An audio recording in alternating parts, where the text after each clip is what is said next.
कंधी उभियूं ओरिए सब सावड़ सावड़ कन किन्नी सांगो सिर जो के घोरियस करे घिरन साड़ संदोतन घाघाए घिरन जे।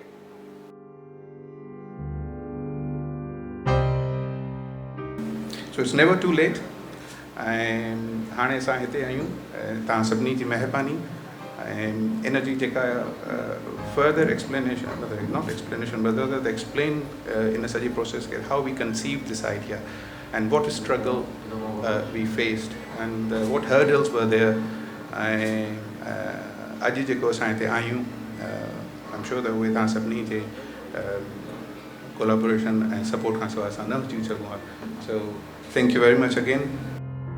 ॾींहुं राति असां हिकिड़ी शइ ठाही है जेका तव्हांजे साम्हूं सराह पाए थे। उस वक्त ये चीज़ नहीं थी और आपको कितना मेरे ख्याल 2 हफ्ते से ज़्यादा नहीं हुआ होगा और आज ये ख्वाब देख रहे हैं वो आपको नज़र नहीं आया था। उससे पहले जब फरहान साहब आए थे तो और भी खंडर था। तो ये दिन रात की एक मेहनत है। इनखां बाद में जेका ख़ासि तौर ते नई शइ आहे जेका आउं पंहिंजनि उस्तादनि या कुलीग कंसल्टेंट्स उन्हनि शुक्रगुज़ार आहियां जेको आउं सम्झां थो त हिन एरिया में फर्स्ट टाइम मल्टी डिसिप्लिनरी जेका स्पेशलिस्ट कैंप लॻी आहे जंहिंमें हिननि खे शाबस हुजे पंहिंजी प्रोफेशनल कमिटमेंट छॾे हिते आया आहिनि ऐं हिन असांजे ख्वाब खे अमली जाम करायो।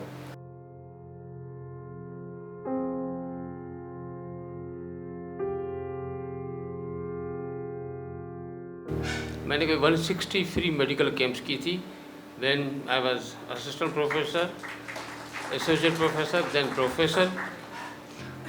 और उस फ्री कैंप में मेरा ये मकसद नहीं होता था कि जाओ दवाइयाँ बांटो, ये करो, वो करो। उसमें मेरा मकसद ये भी था कि मैं डेटा कलेक्ट करूं कि हमारे कौन से इलाके में क्या डिजीज़ पैटर्न है, उसके रीज़न्स क्या हैं, काजेज़ क्या हैं, उसको कैसे बचाएं।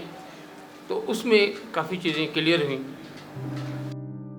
सब खां बहितरीन ऐं सुठी ॻाल्हि जेकी आहे उहा तव्हांजी पंहिंजी ख़ुदि सचाई, सफ़ाई, सुथराई, ईमानदारी।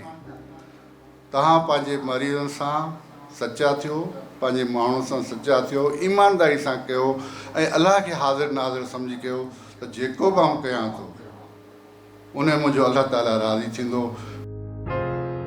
हम इसको NHS के सिस्टम पे तो नहीं ला सकते, लेकिन मेरी दुआ है कि एटलीस्ट हम थोड़ा सा उससे मैच करें, हम थोड़ा सा वेलफेयर पेशेंट्स के लिए कुछ कर सकें।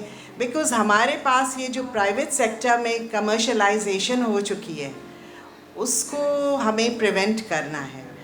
और ये आप लोगों ने जो कोशिशें की हैं आपकी टीम ने,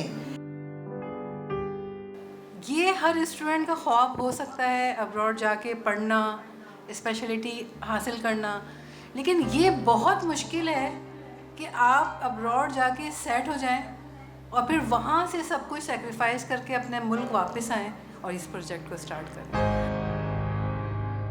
तो दुआगू आहियूं हिन सेटअप जे लाइ, पर चैलेंजिस वॾा आहिनि। हिते चैलेंजिस वॾा आहिनि। अॼु तखनी प्रोग्राम आहे, फंक्शन आहे, माण्हुनि जी गैदरिंग आहे, पर हिन खे लॉन्च करण जे लाइ हिकिड़ी वॾी महिनत खपंदी ऐं हिकिड़ो वॾो इम्तिहान बि आहे। ऐं उन खां पोइ असां वटि हिकिड़ी ॻाल्हि आई त डॉक्टर्स जी, लैब जी, सॼो हिकिड़ो सेटअप आहे, मेडिकल सेटअप आहे। हिकिड़ो सुठो इहो ज़रियो आहे मरीज़नि ताईं पहुचण जो ऐं GPs ताईं पहुचण जो। इहा तमामु भली ॻाल्हि साईं तव्हां कई आहे त तव्हां GPs खे उनजे डोर स्टेप ते जेकॾहिं ट्रेन करियो था, मुंहिंजे ख़्याल में इनमें जेके ज़रूरतमंद या जेके नीडी पेशेंट्स आहिनि उन्हनि खे तमामु वॾो फ़ाइदो थी सघे थो।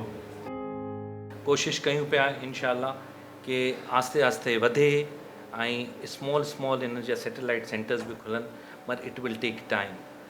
वी आर मीन्स असांखे दोस्तनि जी सभिनी जी सपोर्ट खपंदी ऐं इंशाअल्लाह let's hope for the best. इंशाअल्लाह again thank you very much.